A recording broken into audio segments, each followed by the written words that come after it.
Hey, Decathlon Gamer, welcome back to Draft Day Sports College Basketball. This is episode 29, and we have made it to March Madness. Surprisingly, I really did see that we should have enough in us to gain promotion this season. Didn't think we would have enough to see the tournament, and realistically, we didn't. We were fourth place. We barely were squeezing in. We were on the verge of second, but we're definitely not the best team in the league this year.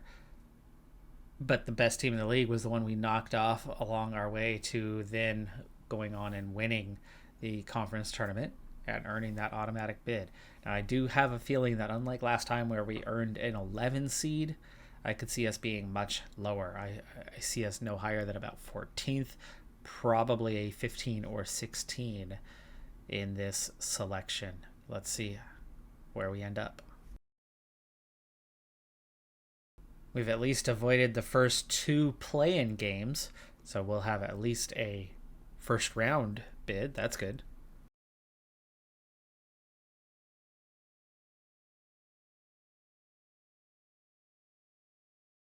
And the Greensboro bracket is all set, and we will not be there. I wouldn't be surprised if we make it to one of the 16, especially now that we've had four play-in 16s already. Being that we are in the second lowest automatic bid, you'd figure we could bump ahead of a couple teams, but I wouldn't pick us to bump ahead of too many considering where we came from this season. And we've already avoided now the fifth at that 16 level. There's only one of those slots left, and again, I said no higher than 14th, but I think it's going to be more like a 15 or 16. We do still have three 15s out there, plus the one remaining 16. I would think we're going to be one of those four teams. Yep, there we are. 15, and it is Villanova, number 7 team in the country. This appears to be one of the lower ranked number 2 seeds. We will play a 22-8 Villanova. That is a similar record to us, but of course they will have played a much tougher schedule than we have played this season. You can count on us getting eliminated in the first round. It's Chicago where we... If by some miracle we get out of the first round, the second round matchup is Oregon State and Charlotte. We would take on the winner of that one, and neither of them look terribly tough. In fact, all four of us have very similar records, but we're talking about origin. What division are you coming out of? And it's quite clear that we are at the bottom end of that list, where all four of us are probably automatic bids out of, except for maybe Villanova. But like Oregon State, Charlotte, probably automatic qualifiers. Oregon State somewhere around mid-level as a conference, and Charlotte a little bit below that, but not far. Last one in this region is Illinois and Georgetown. Yeah, as a 15 seed, we're going to be in a whole heap of trouble. But hey, we made it to the tournament. That's already a big deal. In Atlanta, Florida State is the 1 seed, and there is that bracket set. And the final number 1 seed goes to Oklahoma, 26-4. That's a surprise for them, as Oklahoma, I don't think I've ever seen their basketball program put up that sort of record in a season.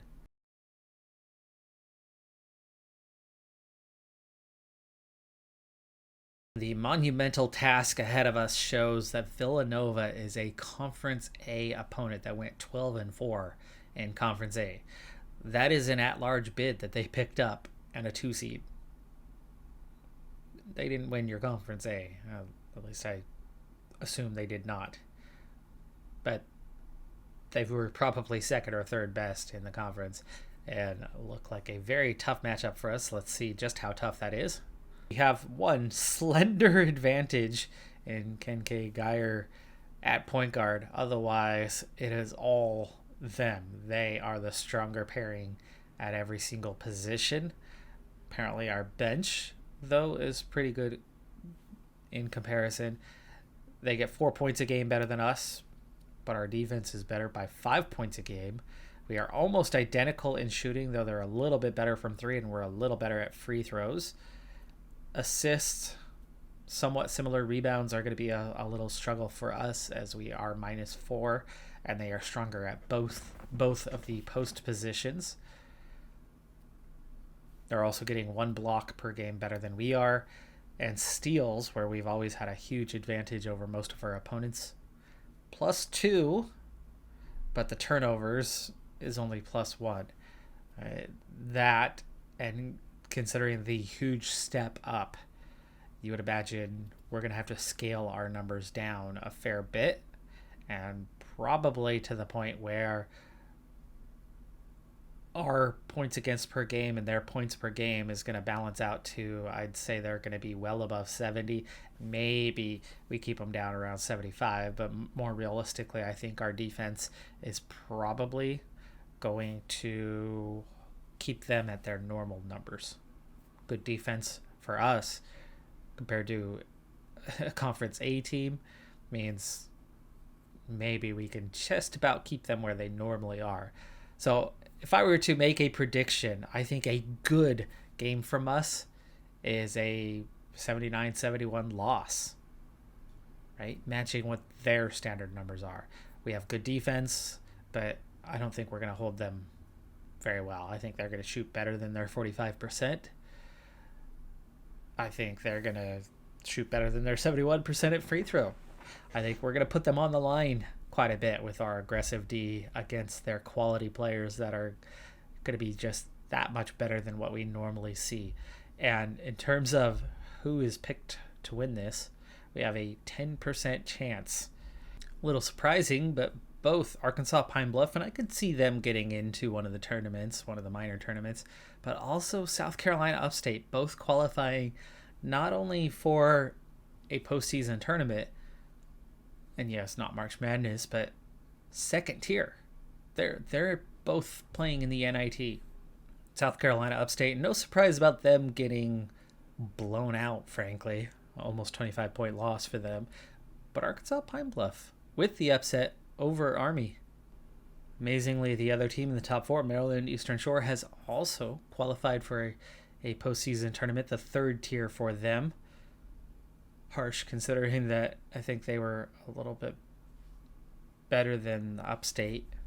Arkansas Pine Bluff continues their strong run, beating Boston. Maryland Eastern Shore is out, though, so one team remains besides ourselves, and we have our first round matchup coming now against Villanova.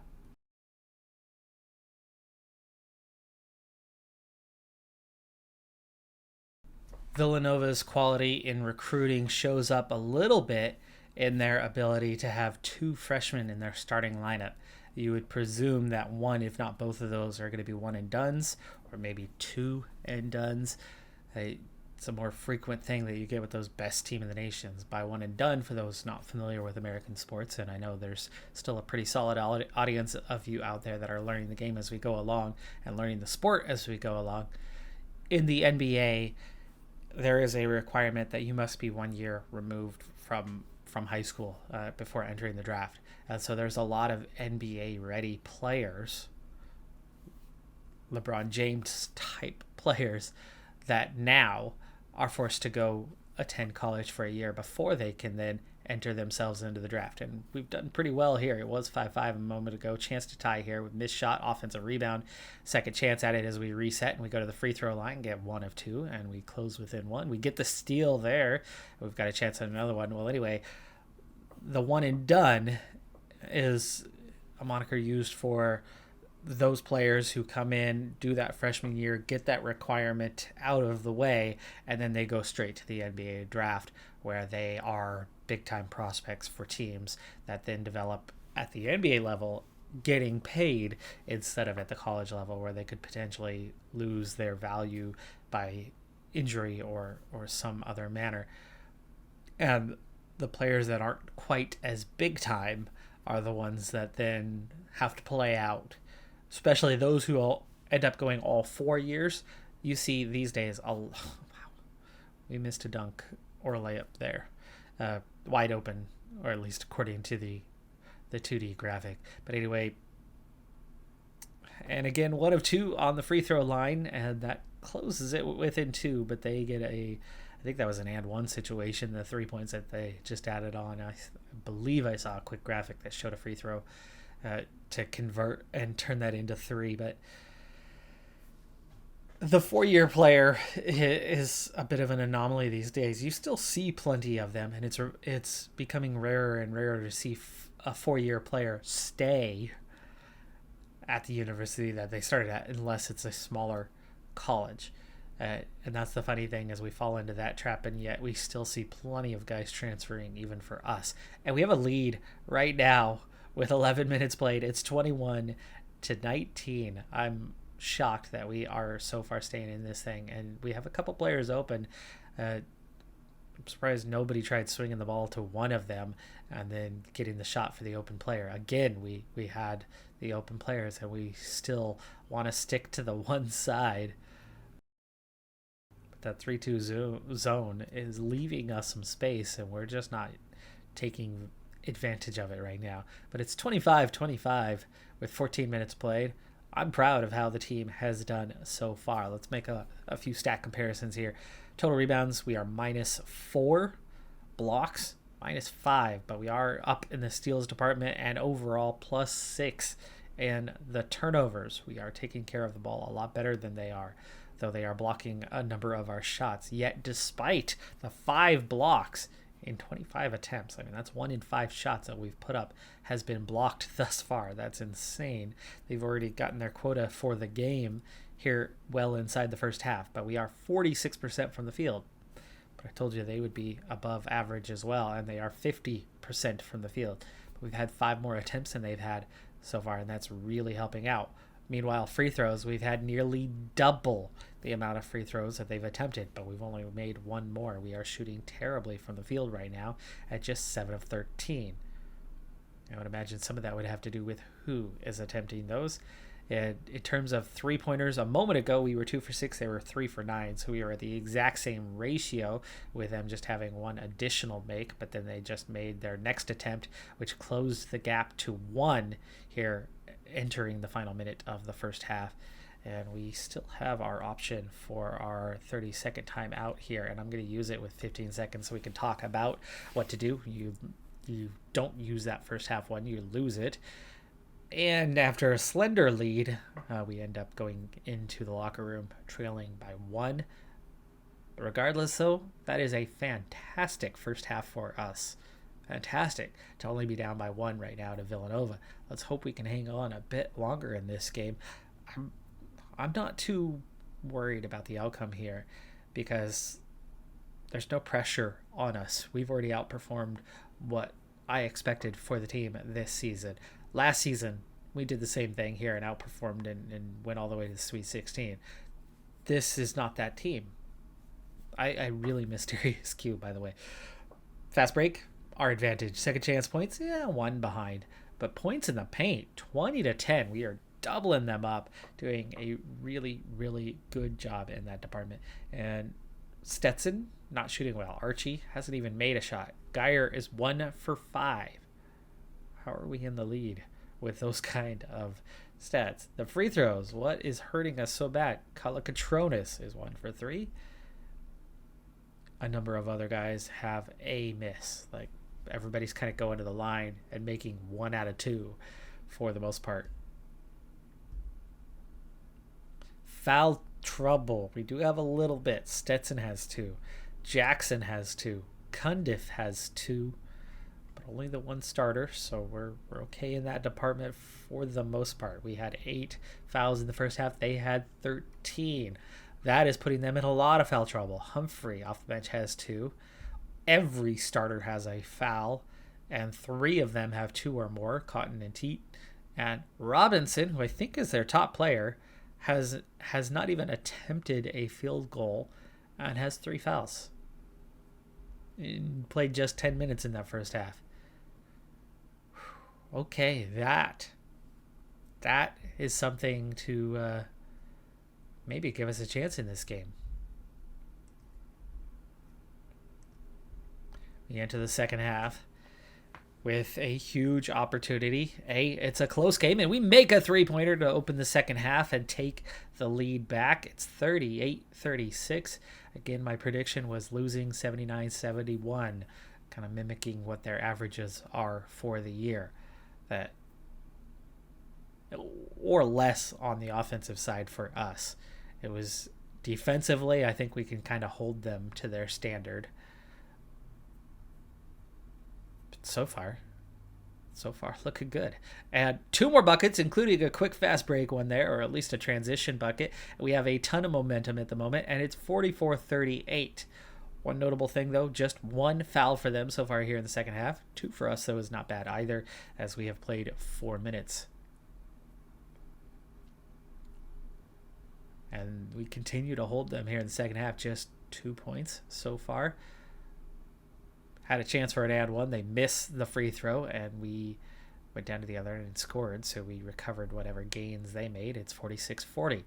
Turnover on that one. Turnover there, and they turned that into the transition bucket. They now have themselves a little bit of momentum, but we do convert our bucket. It's 48-42, 13 minutes to play. It's a 6-point game. Still just the 1 foul for them. We've picked up our third. We're on rate for 9-10 for the half, which is fine. They finally pick up their second. I believe it was offensive. And we're going to start to slow things down slightly here as they are closing that gap. They have slowly built up some momentum. Another transition, though, and it's 48-48. And another transition. It's time for a timeout. We're going to use just a 30-second timeout. Try to cut that momentum down. We do cut it down a little bit, but they still certainly have it at the moment. They are on a 8-0 run right now. Now 10-0 run as they do manage to extend it. Can we finally put that ball through that round piece of metal? No, not really, but we go 1 for 2 from the free throw line, something we've been doing all game long, and then we get the offensive rebound on the missed second attempt, and then drain the three-pointer to finally make a bucket after that lengthy run without scoring. Though they do answer back, so we have not suddenly flipped the momentum back in our direction, but we've at least stopped the bleeding. Archie with that field goal. He now has 11 points. Is he our leading scorer? He's 4 for 11. That's quite a few attempts. Quick transition bucket there. It's 61-57. We find ourselves back up by 4. It's amazing that we have done what we've done. 3 fouls each is helping them settle things down in the fouls department. Robinson playing with 3, a couple guys playing with 2.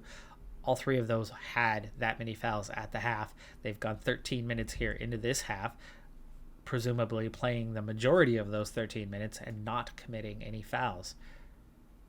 For us, that potential advantage helping us out is gone.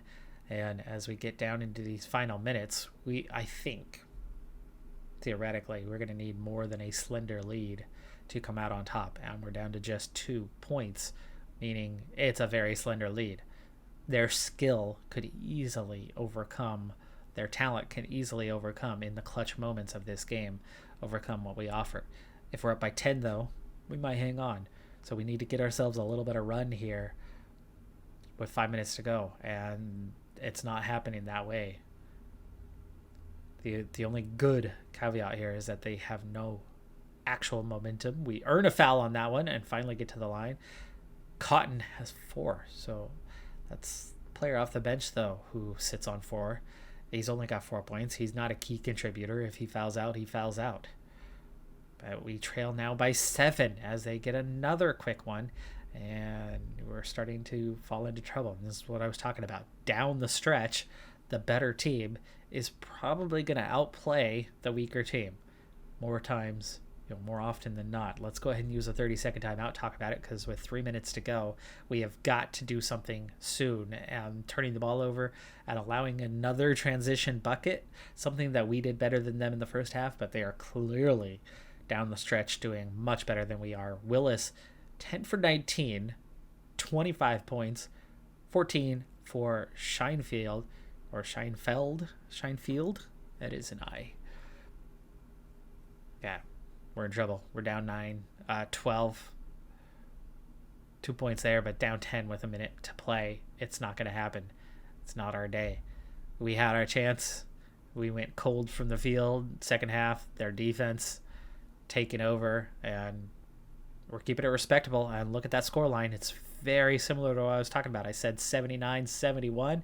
It's 80. It's 69. If we can make this one, we get ourselves to the 71. We make 1 of 2 from the free throw line. That's our thing today, isn't it? We have 1 timeout remaining. We will use it if we get the chance, and then talk about it, see what we can do. Can we get a 3? Can we get a 3? No, we do not, and that should do it. It's 80. It's 70. So close to my prediction, though.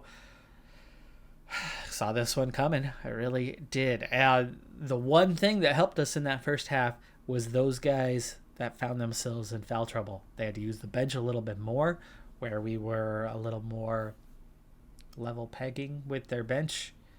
Second half, those guys stayed out of trouble. Cotton from the bench and Scheinfeld were the ones who ended up on 4 fouls. And Scheinfeld did that very late in the game, that 4th foul. I think that was inside the last minute where he finally picked that up.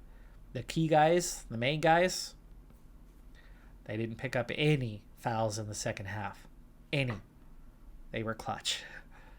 And we're out in the first round, but pretty proud of the team. They played very well against a Conference A powerhouse in Villanova. Multiple national championships to their name, I think. Gosh, I know they're there or thereabouts. Many, many Final Four appearances at the very least. I'm not sure how many championships Villanova have won over the years. My Ducks have at least won one. The first one. Back when they were nicknamed the Tall Furs, because they were the tallest team in the tournament by far. What was that, like 56, 58, 1956, 1958, somewhere around there that year. The very first NCAA Championship after winning the Pac-12, or Pac-6 as it was known back then, Pac-8.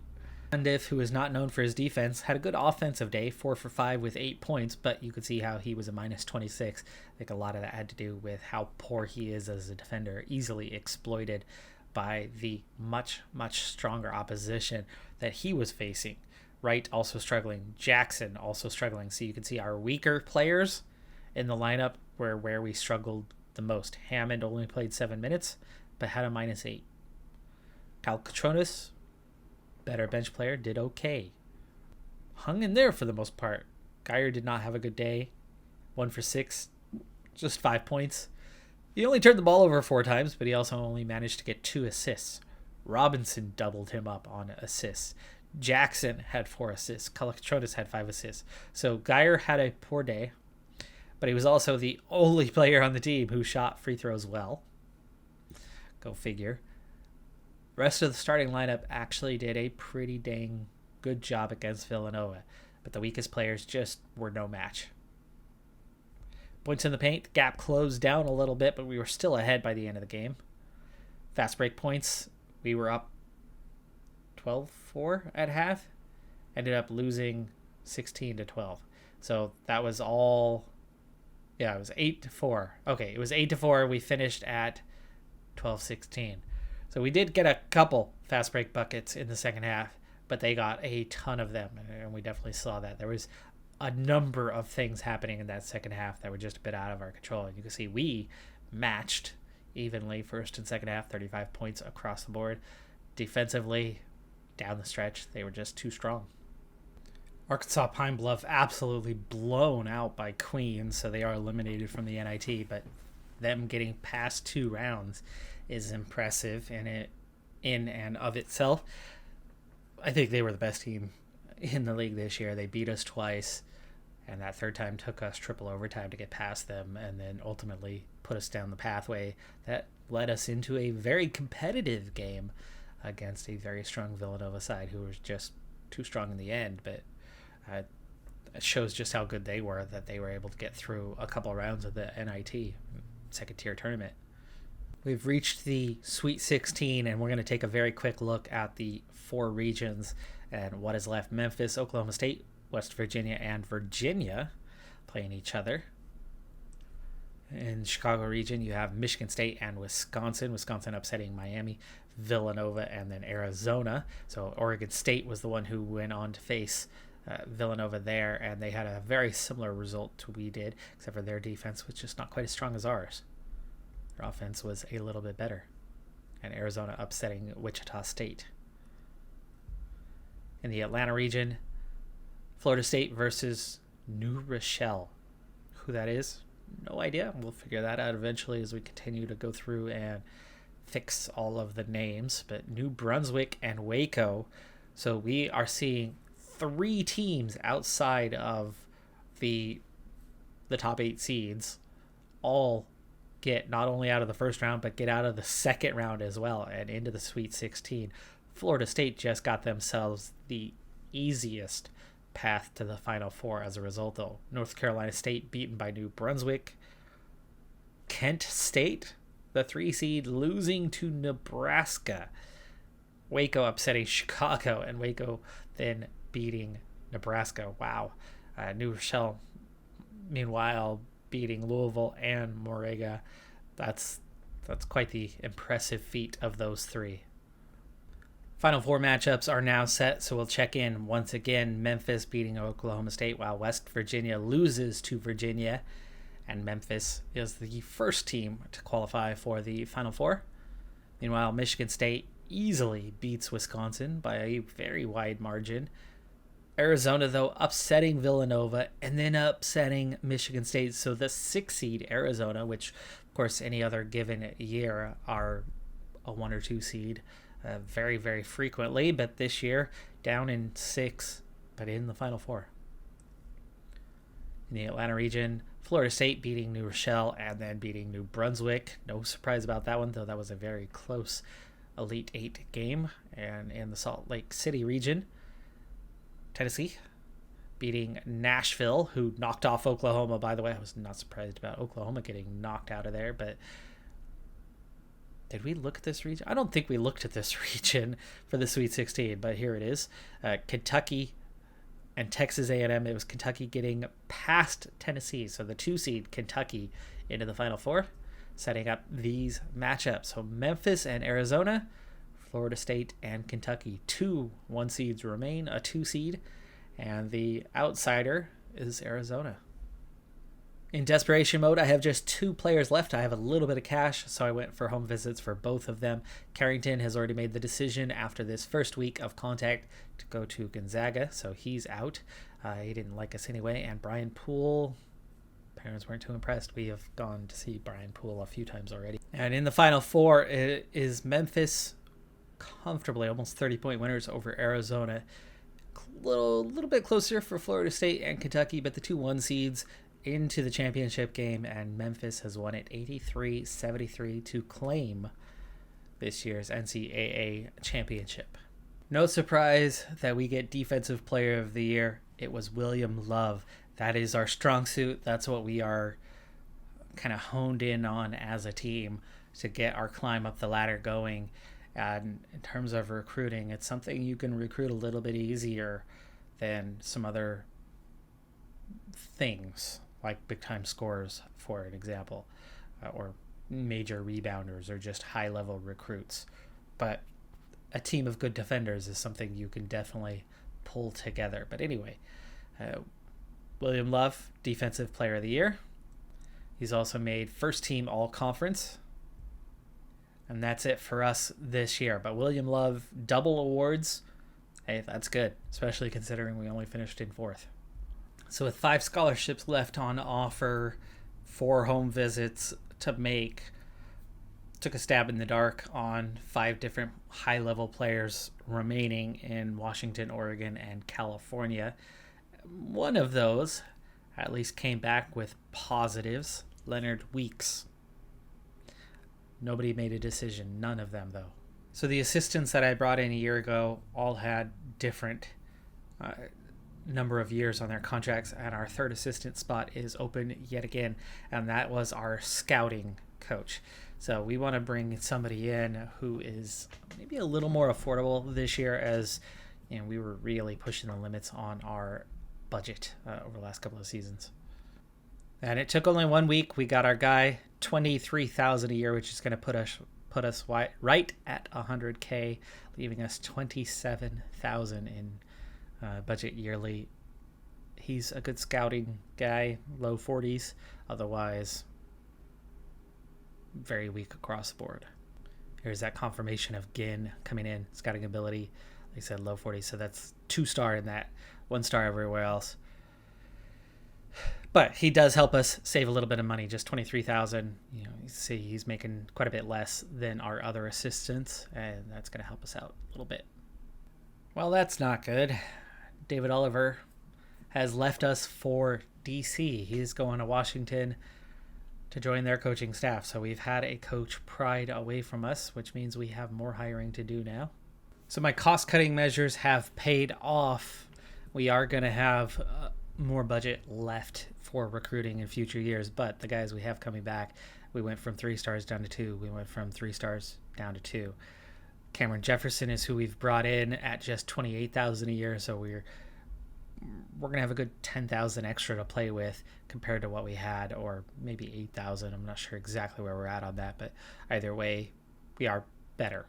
We are better than we were. And while we're gonna be weak in the concepts, the player development at least is going to be good. And as I get better, it should help with the offensive, defensive concepts and annual opportunity to meet with the board. We've had back-to-back, if you count the independent, promotions. Back-to-back league championships, NCAA tournament appearances. If there's ever a time, you would think now would be a good time to actually get somewhere. I still want to increase the budget. I would love to upgrade the facilities. I think the budget's an easier one for them to manage at this point than the facilities. I think we're going to have to climb the ladder a little bit more before we can realistically get them to upgrade the facilities. So I'm going to aim for increasing the budget, which of course then can translate into better coaching staff as we get a little higher along and still have money to play with. But then we can start, once we've gotten an increase to the budget, I think we can then kind of turn our attention to hammering away for years to get those facilities. And the request is approved. Not a drastic increase, but an increase nonetheless. We go from 127 to 133, so an additional 6,000.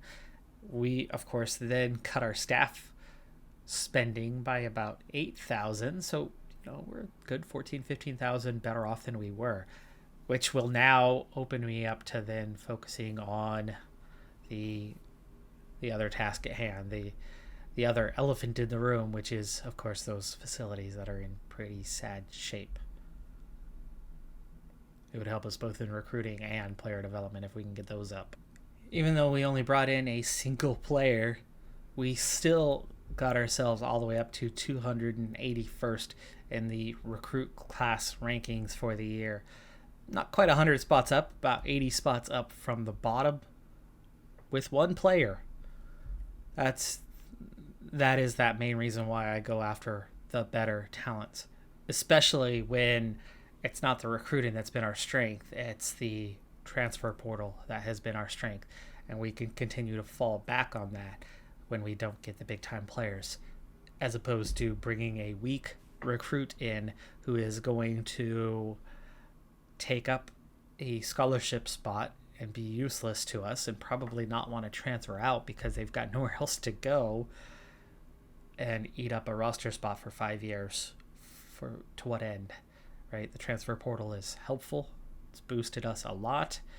And recruiting that occasional Darius Q or 1 or 2 very solid players can carry us a long ways. And so far has carried us up through a couple divisions. Happy with those results so far. And of course, we've picked up that 4th Conference T promotion spot. And amazingly, the best team from the conference did not gain promotion. What a woeful end to the season for them, because they made it pretty far in that NIT tournament and didn't even get promoted. Going down in our place is Sacramento State, Tennessee State, South Carolina State, and Northern Arizona. Moving up out of the division that we're heading towards, Cal State Bakersfield, Jackson State, Navy, and Binghamton.